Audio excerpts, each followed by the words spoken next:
நம்முடைய வாழ்க்கையில ஒவ்வொருத்தருக்கும் ஒவ்வொரு வித கஷ்டங்கள் இருக்கலாம். நெறைய பேர் சொல்லுவாங்க, "நமக்கு மட்டும் ஏன் இந்த மாரி கஷ்டம்லாம் நடக்குது? நல்லது நடக்க மாட்டேங்குது. எப்ப பாரு கஷ்டமாவே இருந்துட்டு இருக்கே!" அப்படின்னு சொல்லிட்டு புலம்பிட்டே இருப்பாங்க. அதுக்கெல்லாம் காரணம் என்னன்னு பார்த்தோம்னா, நாம முன்னாள் பிறவியில செய்த சில பாவங்கள் தான் காரணமாகும். இந்த பாவங்கள் நீங்குவதற்கும், கர்ம வினைகள் நீங்குவதற்கும், நாம ஒரு சில வழிபாடுகள், பரிகாரங்கள் செய்தோம்னா, அதெல்லாம் நம்ம சரி செய்யலாம். அதற்குண்டான பரிகாரம் நாளைய நாள்ல வரக்கூடிய ரதசப்தமி தினத்துல நாம செஞ்சு வழிபட்டோம்னாக்கா, நம்மளுடைய நாம் தெரிந்தோ தெரியாமலோ செய்த பாவங்களை எல்லாம் நீங்கி, நாம் நல்ல வழியிலே எல்லாம் ஏற்படும் நமக்கு. அப்படி என்ன பரிகாரம் அப்படிங்கிறத பத்தி நாம இப்ப பார்க்கலாம். நாளைக்கு ஜனவரி 25ஆம் தேதி, தை மாதம் 11ஆம் தேதி ஞாயிற்றுக்கிழமை. அது ஞாயிற்றுக்கிழமை என்பது சூரிய பகவானுக்கு உகந்த நாள். அதாவது நாளைக்கு சப்தமி திதி வருது. இந்த சப்தமிங்கிறது வளர்பிறையில வர சப்தமி தினம். அமாவாசைக்கு அடுத்து வரக்கூடிய சப்தமி திதியை தான் நாம ரத சப்தமி என்று சொல்கிறோம். இந்த சப்தமி தினத்தன்று தான் சூரிய பகவான் உதித்ததாகவும் வரலாறு. எனவே இன்றைய நாளை சூரிய ஜெயந்தி என்றும் நாம் சொல்லலாம். இன்று இரவு 11 மணியிலிருந்து நாளை இரவு 7 மணி வரையிலும் சப்தமி திதி இருப்பதால் நாம இந்த வழிபாடு நாளைக்கு காலையில சீக்கிரம் எழுந்திருந்து 8 மணிக்குள்ளாரையாவது நாம இந்த வழிபாடை செய்யறதுங்கிறது ரொம்ப நல்லது. தினமுமே நாம சூரிய உதயத்தின் போல எழுந்து குளித்து நம்மளுடைய வழக்கமான ஸ்லோகங்களை எல்லாம் சொல்லி வழிபட்டாலே நமக்கு நல்லது நடக்கும். நாளைக்கு 8 மணிக்குள்ளார இதை நாம சொல்லி செய்யறதுங்கிறது ரொம்ப நல்லது. இந்த பரிகாரம் செஞ்சா எல்லா கஷ்டமும் நீங்கும் அப்படிங்கிறது ஐதீகமா இருக்கு. அதுக்கு ஒரு புராண கதையும் ஒண்ணு இருக்கு. அந்த கதை என்னங்கிறத இப்ப பார்க்கலாம். எல்லாருக்குமே மகாபாரதம் என்பது கதை தெரியும். அந்த கதையில பீஷ்மர்னு இருந்தாரு. பீஷ்மர் தன்னுடைய அம்பு படுக்கையில படுத்துட்டு இருந்தாரு. அவருக்கு விரும்பிய நேரத்துல விரும்பிய மாதிரி மரணம் ஏற்படும் என்பது அவர் வாங்கி வந்த வரன். ஆனால் அந்த வாங்கி வந்த வரன் அவரு அதிலிருந்தும் அவருக்கு அந்த மரணம்ங்கிறது ஏற்படல. ஏன்னா அவர் ஏன் இப்படி நமக்கு இப்படி இருக்கே அப்படின்னு சொல்லிட்டு அவர் யோசனை பண்ணிட்டு இருக்கும்போது வேதவியாசர் அந்த இடத்துக்கு வராரு. அவர் சொல்றாரு, இந்த மாதிரி நீ எந்த பாவமும் செய்யல. ஆனா பாவம் செய்த இடத்துல நீ இருந்த அந்த பாவம் நடக்க விடாதபடி தடுக்காததுனால தான் உனக்கு இந்த மாதிரி நடந்திருக்கு அப்படின்னு சொல்லிட்டு சொல்றாரு. அப்போ அவர் அப்பதான் உணர்றாரு, ஆமாம் நான் அந்த துரியோதனன் சபையில துச்சாதனன் பாஞ்சாலியை துயில் எறியும் போது நாம அந்த இடத்த தடுக்காததுனால தான் இந்த இது நமக்கு நடந்திருக்கு அப்படின்னு நினைச்சிருக்கிறாரு. உடனே நாம அந்த இடத்த தடுத்திருந்தோம்னா நமக்கு இந்த மாதிரி எல்லாம் நடந்திருக்காதே அப்படின்னு சொல்லிட்டு அவர் அத சொல்லிட்டு வியாசர்கிட்ட அதுக்கு என்னதான் பரிகாரம்னு சொல்லிட்டு கேட்கறாரு. அதுக்கு வியாதவியாசர் சொல்றாரு, நீ அத தடுக்காத போது உன் கண்கள் செய்த பாவம், கண்களுக்கு பாவம், அத தடுக்காத தோள்களுக்கு பாவம், அந்த கால்களுக்கு பாவம், இந்த மாதிரி நிறைய பாவங்கள் இருக்கிறதுனால அதுக்குண்டான பரிகாரம் என்னன்னு நானே சொல்றேன் அப்படின்னு சொல்றாரு.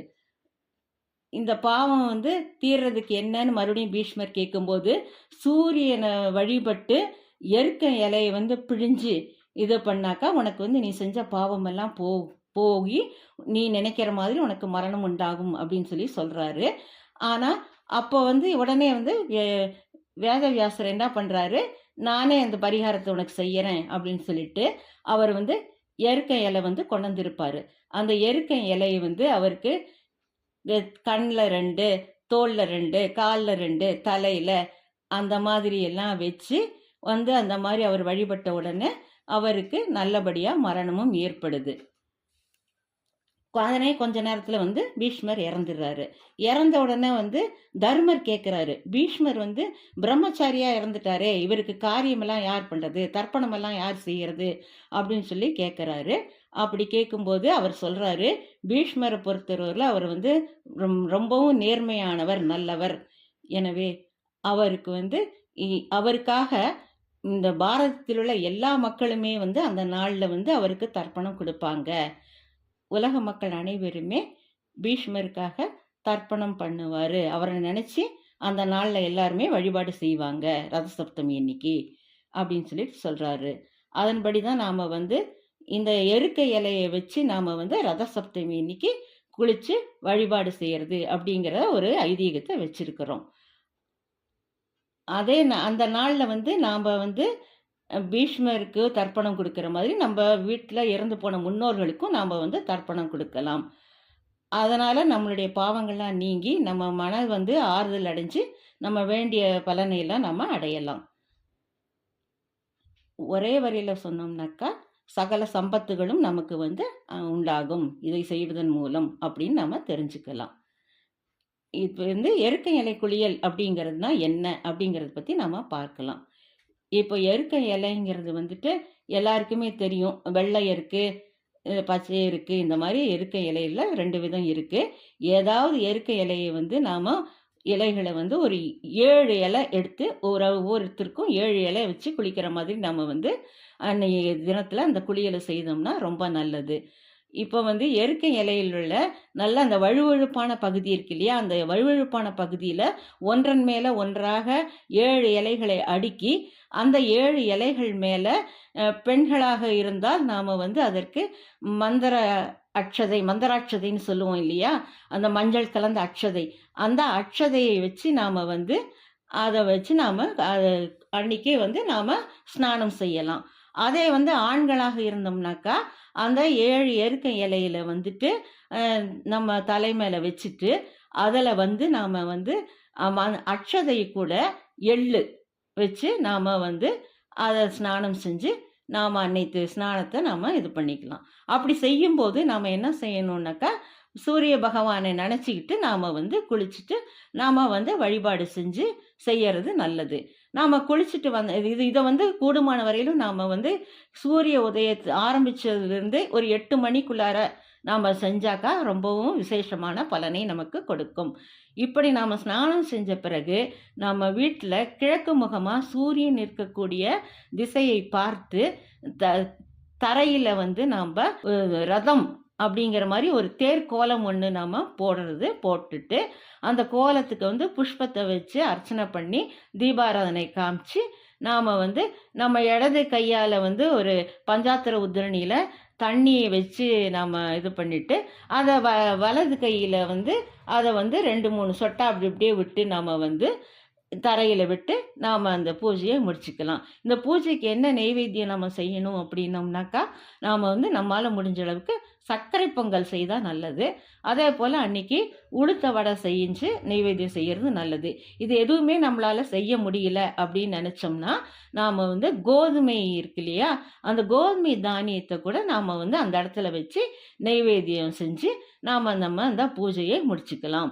அந்த கோதுமைய வந்து நாம வந்து பின்னாடி பறவைகளுக்கு, இல்ல நாம ஒரு செடிகள்ல, மரங்கள் இருக்கக்கூடிய இடத்துலயாவது நாம வந்து வச்சிட்டோம்னாக்கா, பறவைகளோ, எறும்புகளோ வந்து சாப்பிடும். அதன் மூலம் வந்து நமக்கு நல்ல பலன் கிடைக்கும்.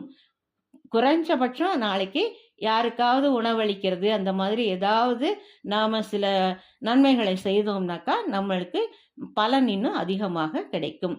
இந்த சூரிய வழிபாடு செய்யும்போது நம்ம சூரிய காயத்ரி மந்திரத்தை மறக்காமல் சொல்லி வழிபட வேண்டியது நல்லது.